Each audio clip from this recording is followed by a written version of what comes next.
Guys, this weekend at UFC 291, a new BMF will be crowned, and my partners at DraftKings are offering an incredible deal for all new customers who sign up using the promo code SONNEN. New customers, bet just $5 on any of this weekend's fights and receive $150 in bonus bets instantly. You can even use your bonus bets on DraftKings same fight parlays for a shot at an even bigger payout.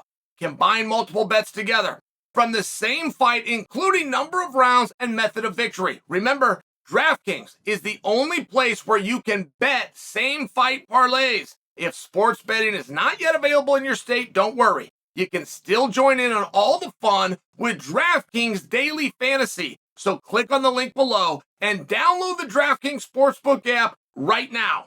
Remember, new customers, use the code SONNEN and bet just $5 on any wager to get $150 in bonus bets instantly. That's promo code SONNEN only at DraftKings.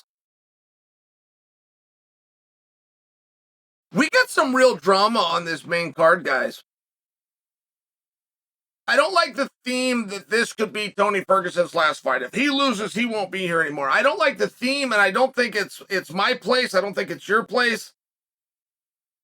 But if we were to guess and to historically think about what happens to every guy in the history of the organization that loses 6 straight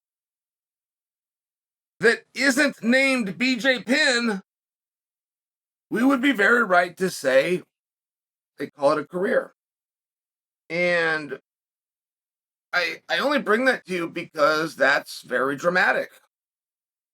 And if you're looking for drama, I feel that Chiesa and Holland are in the same boat. That one's going to catch you a little bit off guard.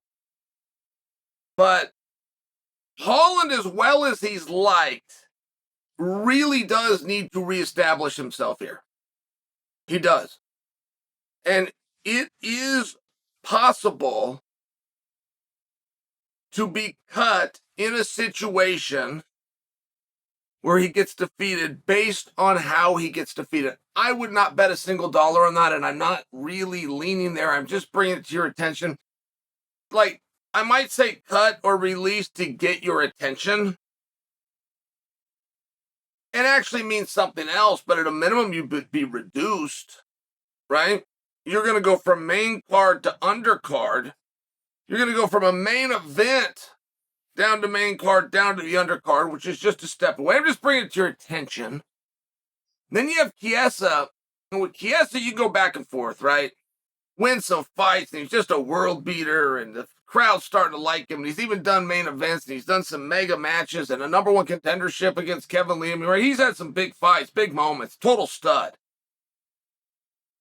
And you can slip a loss in here and there. That's kind of what an MMA career is. And you go win a few more, and maybe something doesn't go your way. You can do that back and forth, be cool in the beginning, and stay employed at an age range. Once you pass a certain age range, all those rules change. You want to talk about history and what's happened to other guys and when did they get cut? And they have similar records to me, and he was able to stay around. At an age range, that's true. But once you get out of what is viewed as your prime, and don't forget, the UFC is only, and they have fiercely adhered to this, they are only a place where champions and contenders fight. There is nobody around because they're a draw. There's nobody around on a favor. There's nobody around because we like you. There's nobody around because we got a contract. It just doesn't work that way. If you ever show, and by the way, you can lose and you can lose and you could even lose again all in a row, but not be eliminated from having the potential of being a contender. Because, how do those matches go? Who are they against? How tight were they? How close were? Where'd you look at these positions? Are you focused on learning from there and then fixing these things in the gym and you've made that public and people know? I'm just sharing for you. If you still appear to have the potential to be a contender, you don't have to have a perfect record, but there's an age range where that changes. Chiesa has passed that age range. He's past the age range from this is a cute young man to, hey, this is an athlete. Are you, in fact, a contender? And if you are, there's just not a lot of room for error. And this is an extremely winnable match for Chiesa. You want to know the other side of that story? This is a very winnable match for Holland. I just don't think this is going to be tit for tat. Both of those guys like to be on the ground.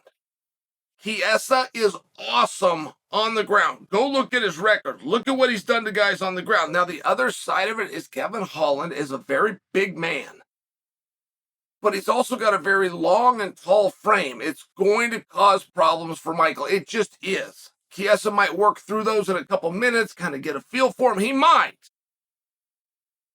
But he might not. It might just be an awkward position, and it is greatly going to matter when they get to the ground, who's on top and who's on bottom. You do not want to be underneath Kevin Holland, but you also don't want to be underneath Michael Chiesa, and you're more likely to be under Michael than you are Holland, right? I mean, it's one of these matches where you just keep going around. I love the match. I love the booking. I'm just bringing to you guys, like, there is some massive drama on this main card. And when I talk about what your record is and you can win some and you can lose some, you go back and forth, that is cute and that is true, and history is on your side at a certain age. When you pass that age, there's no more room for error. Derek Lewis is in that spot, but so is his opponent, Pazone. I know Pazone as well as anybody. I got to coach him in Brazil, season 3 of The Ultimate Fighter. And he's awesome. And he's hungry, and he's a big problem. He's a great, big, strong problem, and I could say all those things about Derek as well. So I just bring this to you. When you look at this main card, I think this thing is loaded. If I was to ask you, and we call it a sleeper fight, but if I was to ask you, hey, go take a look at this card, what do you think the sleeper fight is? What's the one that you're excited about? You're probably going to scroll your eyes to Tony versus Bobby, and you're going to take a good look at Chiesa and Holland, but then you're going to notice that Derek Lewis is on there with Payson, and go, man, this thing is really loaded. You're right to do that. And you say, well, it doesn't greatly affect the rankings. It doesn't. These are number one contenders, and these distant title elimination matches. You're right to think that, but guess what they are? They're career matches, all 3 of them. They are potentially career matches. They, at a minimum, will change your career. Whoever gets beat in any of those matches I just named, at a minimum, is not returning to a main card. That's called a demotion. If you're in the promotion business and you're not going up, which is quite literally what promotion means, if you're in the promotion business and you're going this way, when I say cut or I say dropped or I say release, like, you don't actually have to literally be those things to still qualify for what I'm speaking about.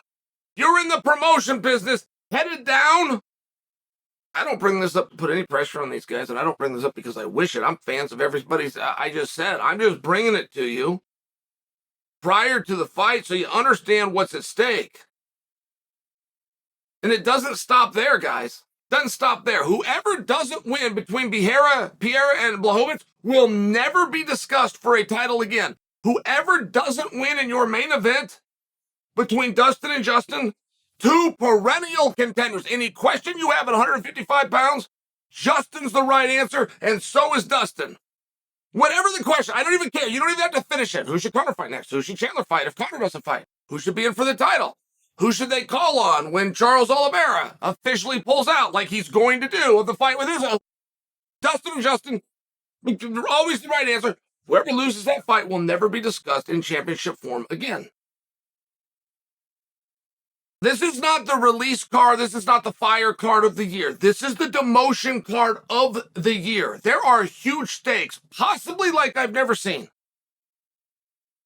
Up and down and across the board. The stakes for the losers are larger than anything I have seen in a collective bunch as far as pay-per-view MMA cards go.